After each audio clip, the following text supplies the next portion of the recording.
this is extremely important that these pass, because without it, our kids would be worse off, and these are very important programs. And that's Seattle City Council member Kcrha Nelson, the newest member of the council, talking about 2 Seattle School District levies that the council is supporting right now. Yeah, just when you thought the election season was over. Oh no, there's something else in your ballot box. There are 2 important levies coming your way. How are voters going to approach these, especially with some alarming numbers about student achievement coming our way? Plus, why is the council saying it's time to stop hazard pay for grocery workers when we are clearly not out of the COVID pandemic? Well, we're going to be talking about those questions and a whole lot more this week on Seattle News, Views, and Brews, your coffee break political podcast. I'm Brian Callanan. I am a host on Seattle Channel. The views expressed here are my own. I am joined by the one and only David Croman of the Seattle Times. David, thanks for being here. I did want to point out, David, we have kind of a mild-ish stretch of January here. Is the vegetable garden looking good? Is there some green popping up? Well, what's happening, man? Well, the vegetable garden is still mostly dormant, but it is the dry weather is just enough to kind of get me excited to get going. This is we're about into indoor seed starting time, so that's awesome. Okay, and we'll start growing our little baby plants, but they won't go outside for another few months. Okay. All right. David, ace reporter, master gardener. Thank you for breaking that down. And thank you for joining me. Always feel like when we have these nicer days in January, we're stealing them. Thanks also to City Grind Espresso, our background noise sponsor for the audio podcast. Make sure you check them out on the first floor of City Hall. Thanks to owners John and Riley. Please do support them, other small businesses too. Thanks to our patrons as well, hoping more of our listeners can become patrons. And if you join at the $10 level, you can join our mug club. David, did you get your mug yet? I shipped it. I don't know if it got you. Oh, you got it. Member. Okay, awesome, yes. Man. All right, we'll be clinking mugs on there in no time here. Sweet. Okay, we'll bust those mugs out for the next one here. We'll have a little toast over the air. But we also have a great member in Jason. He's one of our mug club members, and we're going to feature his mug on the show this week. Our mug shot of the week. Jason, getting that drip coffee going. Good to the last drop or drip or whatever you're having there. Well, Jason, I do want to say thank you for sending in the photo and thanks for supporting the show. If you would like to support the show and become a patron, that would be greatly appreciated. Check out Seattle News, Views, and Brews on Patreon. Finally, a big thanks to Converge Media. They air the video version of our podcast on Wednesday nights at 7. All right, off we go with right here, right now. Well, folks, a contentious issue playing out in the city council this week, as the council will be voting on ending the hazard pay requirement for grocery workers, which they passed in January of last year. Now, the council had a vote to end this temporary $4 per hour bump last month, but 3 days before she left office, Mayor Jenny Durkan vetoed it. So now apparently a challenge laid before Mayor Harrell with this one. David, what do you make of this move to end this hazard pay requirement? And do you see Mayor Harrell supporting the council on this issue? Yeah, I mean, I think this fits into the kind of challenge that is facing. I mean, we're seeing this with the eviction moratorium and a lot of the kind of supports that were built up over the course of the pandemic. A lot of which I think were kind of structured around this idea that the pandemic would not go on for 2 years, which it has. Right. And so, it's in the same way that, I remember last summer and then to even a certain extent this fall, people talking about, almost speaking about the pandemic as it was a thing that we had gotten through. And then, of course, Omicron shows up and we're kind of back in the middle of it. And so in the same way that the pandemic is kind of on again, off again, these support systems end up being kind of on again, off again. So, I mean, I'm sure that the council is getting a lot of pressure from local grocers. At the same time, I know that the UFCW, the union, has been pushing to keep this hazard pay in place. So I mean, I don't know. This question of when do you start to pull away the supports that were built up over the pandemic is something that I think is a lot of elected officials are struggling with right now. And it's clear that the Seattle City Hall is not immune to that. No. Good use of the word immune. I love it. I wanted to make sure I pointed out there, too, just in Teresa Mosqueda, who's championed this bill and is now talking about tearing it away, or ending the $4 per hour pay bump there. she's pointing out these dollars were in place to supposedly help these workers get the time they need to get their medical needs taken care of, things of this nature, health needs and all that. In King County right now, more than 85% of adults have been vaccinated. So I think she's trying to draw it back. And I think we're going to see a little bit of push here and there from the council. I know Lisa Herbold has been pushing back on this. She still has concerns about this. She supported Mayor Durkin's veto last year of this vote to repeal the hazard pay. I think the issue that we're talking about, and you were touching on this, David, this whole idea, how do we move from emergency mode with the COVID crisis to make it more of a day-to-day management kind of a mode? Is that kind of what we're talking about here?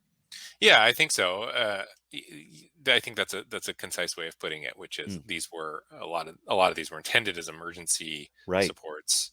The trouble is, a lot of, the union and advocates and Hmm. even to a certain extent members of the city council have been Right. kind of pushing for better pay for grocery workers in general. So it's an Hmm. industry in which it's a challenging job. I have worked in grocery stores before, and it doesn't Yeah. pay very well. And Yeah. so it's this kind of push and pull between, was this a pandemic related emergency response, or is this kind of an opening for grocery workers and grocery workers unions to kind of pressure their employers into just paying more consistently and Right. beyond the COVID pandemic? And so, yeah, I mean, I think this is again an issue that is, we're seeing in a lot of industries, which is, Right. the emergency nature of the pandemic has spurred a lot of activism Hmm. for kind of more long lasting and permanent Yeah. increases to, improvements to working conditions and Yep. increases in pay. And so I think Yeah. this grocery workers hazard pay kind of fits into that.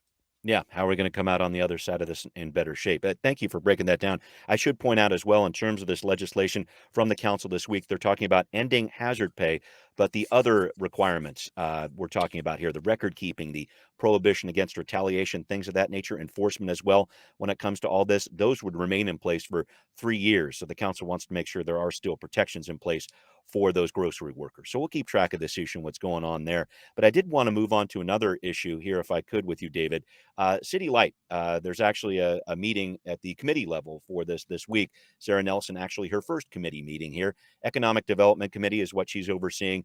And they always stick the new members with City Light, the council members there. So we'll see how she does with this. But what I'm seeing here, this committee is looking at the Clean Energy Implementation Plan. This is the city's response to the Clean Energy Transformation Act that state legislators put into law in 2019. So the goal is City Light serving its customers with 100% non-emitting or renewable resources no later than 2045. I just find this topic so interesting, David, because as Seattle grows and moves towards this plan of, okay, new apartment buildings, you're going to be using electric to heat those things, not gas. They're really moving away from that. I think it's going to put more of a load on City Light, and also this challenge of using 100% renewable resources. I'm just interested to see how this plan plays out. Yeah, City Light to me is a really fascinating agency. I mean, it's Hmm.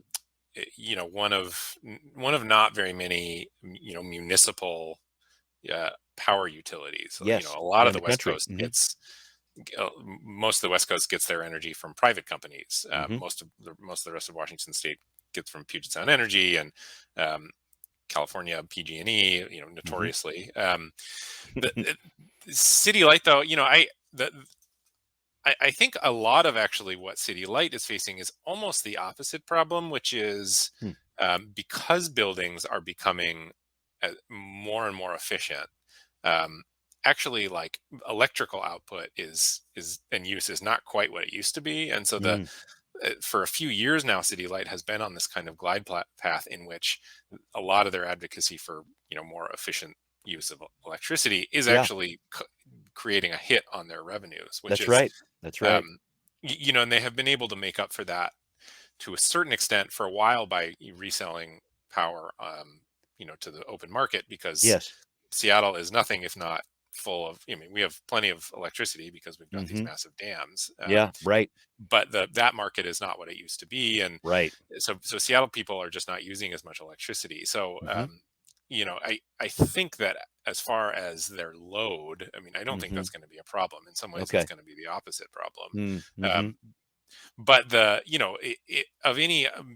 of any electrical utility in the country who can say we're going to try and do 100% renewable It's energy yeah, and may actually achieve that, it's probably Seattle City Light, yeah, because it's almost entirely hydro yeah. already. I mean, it's so Hmm. much of our power is by nature, um, renewable energy. Yes. Hmm. There are a lot of complicated things that come along with having large dams Hmm. on rivers, particularly, City Light is in, kind of some tense conversations with tribes up north around, Yeah, salmon rights and you bet. um, all that. So that's complicated. But as far as getting to renewable energy, Yeah. um, it is probably within grasp for Seattle City Light.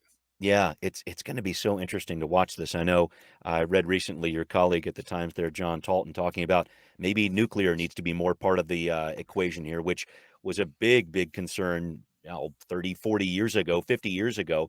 But now I wonder how that enters back into the mix. It doesn't emit the carbon or whatever else. And so I think there's so many moving pieces here. It's going to be fascinating to see how Sarah Nelson oversees this. And you're right, kind of what City Light does next. Is that kind of what we're looking for here? Yeah, yeah. I mean, I think that, like I said, the utility has to kind of figure out its long-term plans and Yeah. how it can, because there's a lot of pressure on City Light to um, be self-sustaining in some Right. ways, because Yeah. Mhm. its budget is, not is separate from the general fund, and That's it's right. kind of Mhm.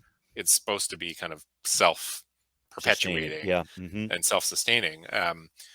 But that, comes with a lot of challenges. Yeah, although, I think when you look at, in particular, PG&E in California, and just Mhm. how embattled that utility Yeah. is, a Mhm. lot of lawsuits for causing forest fires, and Sure. just I think on a whole, if I were in the utility world, I would much rather be the head of Seattle City Light right now than I Yeah. would Right. some of the companies, and, to a certain extent, Puget Sound Energy too. If we're talking Yeah. about renewable energy, Puget Yeah. Sound Energy has a lot taller of a task, because they Yeah. get a lot of their energy from coal and Yeah. fossil fuel burning Right. plants. So Right. that's kind of, if Washington wants to make a dent, Puget Sound Energy is probably the place to do it, more so than City Light. Yeah. Yeah. Well, we're going to keep track of what's going on with that. Very interesting to see what Sarah Nelson's going to do in her first committee meeting there. But up next, we are going to talk about why were Seattle shelters only about 70% full during that major snowstorm we had back in December leading into January. That's coming up on Now Hear This. Following up on the City Council's Homelessness Committee last week, a big question facing them at that point. Why were Seattle's shelters not filled to capacity during a stretch of sub-freezing days in December and early January? Well, we actually heard from the CEO of the King County Regional Homelessness Authority, Mark Dones. They told the council committee last week, well, just getting people from the streets into shelter was a huge part of the problem. It was more than the cold, right? It was the snow and the ice, and so it made it incredibly difficult for transit operators to function, which made it very difficult for folks to experiencing unsheltered homelessness to get to some of the facilities that were open. And there's definitely a lesson learned there. Well, David, Mark Doane cited a few different issues. Transportation was one of them, staffing was another, simply having enough people available to do the outreach and get people inside during that cold snap.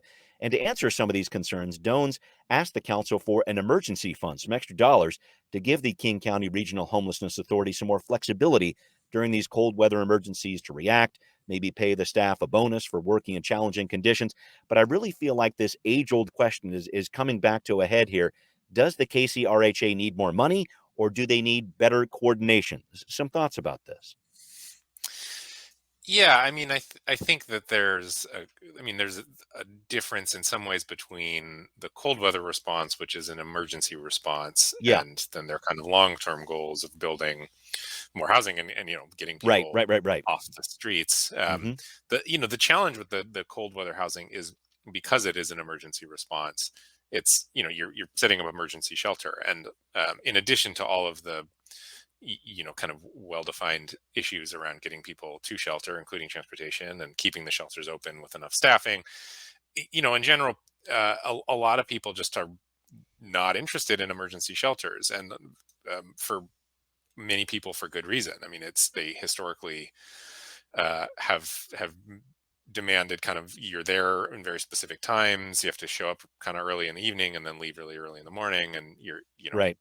maybe you're not allowed to be there with your partner or your Sure. pets. Yeah. Right. Um, Family. Yeah. uh, there's, they're crowded rooms, and people are worried about their things getting stolen, and so Sure. just getting people to use emergency shelter in general is kind of Yeah. a challenging thing. Okay. Okay. Mark Dones has not made it any secret that they would prefer to raise more money. I mean, Yeah. how exactly Yes. is not clear, but No. and I don't think Dones is going to wade into exactly the mechanism by which they would like to see more money raised. But Yeah. Jones has made it pretty clear that they think more money is necessary, and if that hmm comes in the form of more state budgeting, or maybe a Sure. local levy, something like that, then that they would take it. Yeah. Yeah. There is this debate around sort of, does the system need more money, or can it use it more efficiently? That's where I was Most going. most I think kind of most serious looks at this that I have seen hmm say this would cost, in the order of billions of dollars to fix, Yeah. and nobody Right. is Right. spending that amount of money right now. hmm So if that's the case, then the logical conclusion is more money is needed. That's Yeah. not to say the money that is there couldn't be spent better, that it Right. probably could, Okay. but the enormity of the problem is such that I don't know that uh, the evidence does not really point to fixing the problem with what city and local governments find in the seat cushions. Right, right. I hear you on that one. I do think, though, that in terms of how money is spent, and I thought this was really interesting, Mayor Harrell actually came on during this committee meeting and spoke during the public comment period, which that hasn't happened for a long time, having a mayor do something like that. But I thought it was very telling because this whole idea about collaboration, which I think he's been talking about a lot, after 4 years of the council fighting with Mayor Durkin, situations like, hey, we passed this council measure on homelessness with tiny homes. And now what are you going to do with it, Mayor Durkin? Crickets, and so there was some frustration there, I think, from the council in seeing the policies they would pass and Mayor Durkin not following through on that. I just wonder if, I mean, we see Mayor Harrell jumping in here, if we are going to see better partnership there when it comes to what the council is trying to execute and the mayor actually following up on those recommendations and delivering on them. Yeah, it's possible, and I know that is both the council and the mayor's intention to see that Yeah, happening. I mean, I think almost more significant than that, though, is that the King County Regional Homelessness Authority is, in is theory, going to exists. be, Yeah, hitting its stride a little bit more in yeah, a way that it never did. I mean, it really still has not. I mean, I think this right. year will be a big year for the authority, and Yes, so I mean, a lot of the kind of big picture thinking around homelessness is going to take place in that body rather than in Seattle City Hall. that's true. Things like tiny home villages and what to do with certain encampments around the city. That's hmm still going to be a very That's much still Seattle city City policy. Hall. Yeah. And yes, I'm sure everybody in City Hall would like better coordination around that between the two branches of government. But when it comes Right. to big picture stuff around how are we going to move 45,000 people off the streets, Right. that the bulk of that I think is going to happen under Mark Dones, and Yeah. that whole authority exists on the theory that it will create more coordination. Right. Whether Right. that happens or not remains to be seen. Right. Right. Two members of the council are serving on that regional board that oversees that group that Mark Dones leads. So I'm interested to see how that goes forward. It almost seems to me, David, in looking at this committee as it continues to meet, I think there's a difficulty, a transition period. I don't know what you want to call it when it comes to letting go of some of these roles that the city did play a huge piece in. But now, like you say, more than $100 million from the city went to the KCRHA. It's supposed to be their job now to be doing this type of thing. It's going to be an interesting balance of power, I guess, between the city and the KCRHA when it comes to, okay, how much influence is the city really going to have when it comes to what the KCRHA is going to do?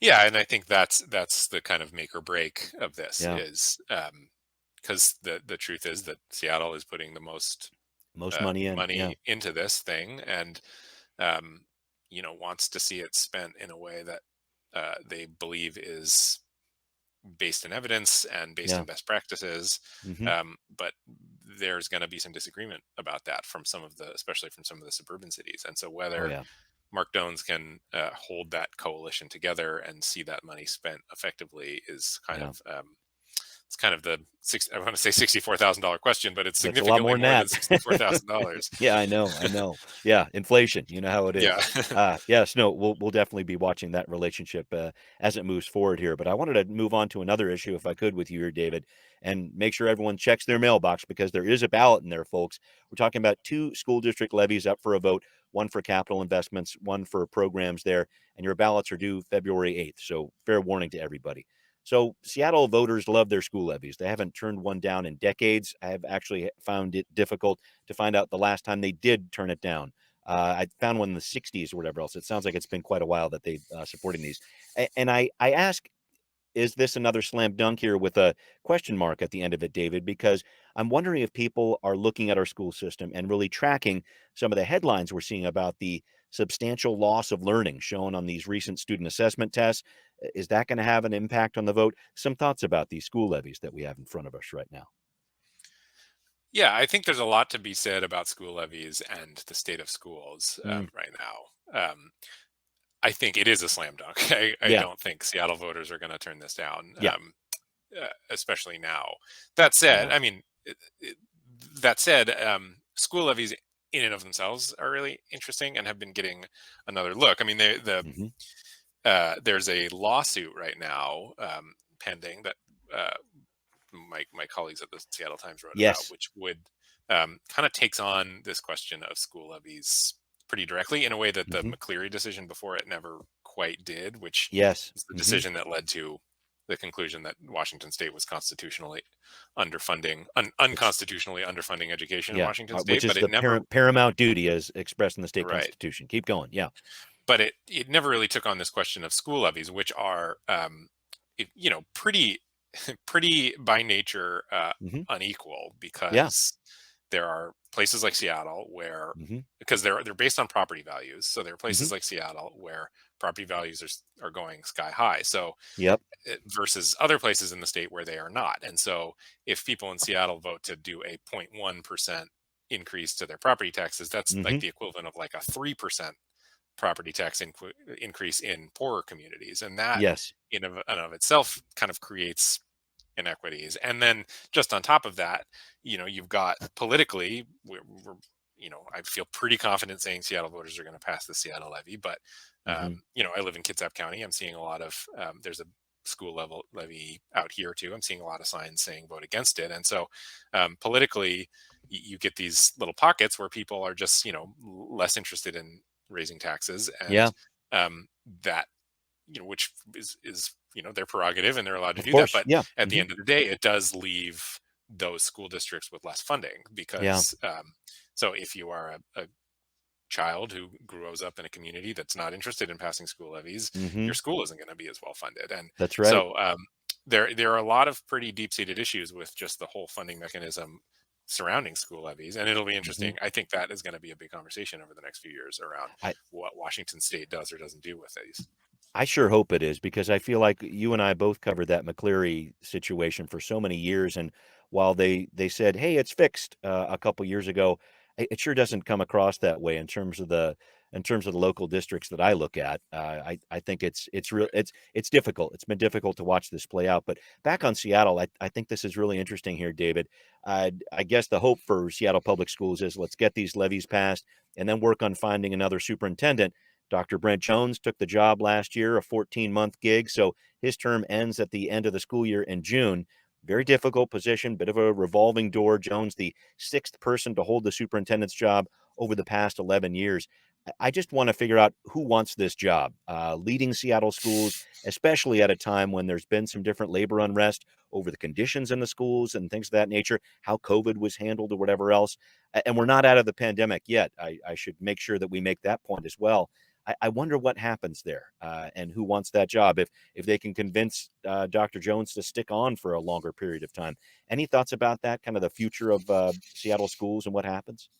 No, I mean these are probably questions better asked to my education colleagues at the Seattle True, Times because it's true, such true. a it's I mean it's such a complicated situation right Yeah, now in schools. I agree with you. I'm not sure who would want to take these jobs because it's yeah, with staffing shortages and Sure. COVID and remote learning versus in-person learning and funding, and I mean, it's just the list of it. It almost makes like being mayor of Seattle look like a cushy job. Right. Right. uh, Right. It's there's a so yeah, I don't know. Um, I am not sure who is going to want this job. yeah. They can hope that it's somebody who, I mean, at the same time, I do think that there is a certain benefit to taking over a job in a moment hmm of crisis, I because see. you Yeah. Nowhere to can go but only up. go up from there, and you That's you right. can become the savior. So Right. Right. we'll Right. see. All right. Well, we'll post that job on air. Sounds like if David is Yeah. selected, he will not serve. So it's good to No. cross one person off the list there. All right, we're going to move on. Talking about like Charles Bronson, The Great Escape. They're digging tunnels. Talking about Sound Transit here, what it's doing through the middle of downtown, and some concerns over that. We're going to break it down on Transportation Talk. David, the Times recently had a piece. Mike Lindblom put this out about tunnels that have been proposed by Sound Transit, including this idea for a downtown station as the system starts expanding out to Ballard and West Seattle. This downtown station where people would potentially travel more than 14 stories underground just to get to a train. Could take a couple minutes just to get an elevator down that far. Some thoughts about this. It's a really interesting twist in the story as Sound Transit works on its plans to expand. Yeah, I will first say that nobody is able to get into such kind of technical detail and yet still write a readable article as Mike Lindblom. Mike's the man. Yep. He knows so much, and it's really impressive. And that he can distill it into a readable piece Yep. is genuinely really impressive. hmm Um, it's an interesting question because, as Mike pointed out, a lot of especially in Europe, hmm best practices saying that cut and cover approach to building underground tunnels is hmm the preferred one, because which is basically, instead of using a tunnel boring machine to make a hmm tube through the ground, you just dig a big trench and then cover it over, because it's Yeah. faster and a lot cheaper, and you're less likely to run into really intense technical issues. hmm The problem in Seattle is there's so much construction happening all around, and by doing that you are closing off huge swaths of the city for many months at a time. And hmm one of the locations where that could happen is the Chinatown International District, Right. which is just been slammed with crisis after crisis. And Yeah. Yeah. as Mike pointed out, especially former Mayor Jenny Durkin was really hesitant to make any decisions that would cause more disruptions for Yeah. Yeah. Chinatown International District. Yeah. Talk about a The, neighborhood that's been affected by transportation issues for decades. I-5 cutting right through the middle of it. So yeah, keep going, please. right. I mean, yeah, you go back to the fight over the Kingdom Sure. being built, Right. Hmm. or Humbaus Not Hotels, and this is Yeah. a, a neighborhood with a storied history of hmm having projects done to them, and then kind of activism pushing back against that. And so I think Right. Sound Transit, and again, especially former Mayor Jenny Durkin, was really hmm aware of that, and so Yeah. therefore was pushing for these deeper tunnels. But hmm that, of course, this would be nothing like digging the Bertha, the 99 tunnel. But Yeah. if there's a lesson to be taken from that, there's no guarantee when it comes to these deep bore tunnel projects, especially Yeah. in Seattle, where you're digging through really kind of hairy soil. hmm It would go under downtowns. You got to, I think, as Mike put it, weave through skyscraper foundations, and Yeah. it's a much bigger and more expensive project. And so, it's an interesting debate. I mean, we're talking in terms of decades here. Right. Right. Uh, but because these projects are so long term and take so long to be financed, hmm even though some of these stations wouldn't open until late 2030s, Yeah. they have to start making decisions about these things now. Right. Right. So yeah, it'll be fascinating. I mean, not to mention, if you dig a 140-foot deep station, then like Yeah. you said, you could. And and not insignificant part of concern around that is, look at the track record of escalators on Yeah. this Right. system, which is Right. they can't even keep like a couple story escalator working Right. on Capitol Hill. I mean, what's Yeah. going to happen if everyone's 14 stories down and the Yeah. escalator goes out? So No thanks. Yeah. it's That's fascinating. And again, I think Mike does a really good job at breaking this stuff down. Yeah, well, we'll definitely keep an eye on what Mike's doing with that. David's got some pieces coming out this week too.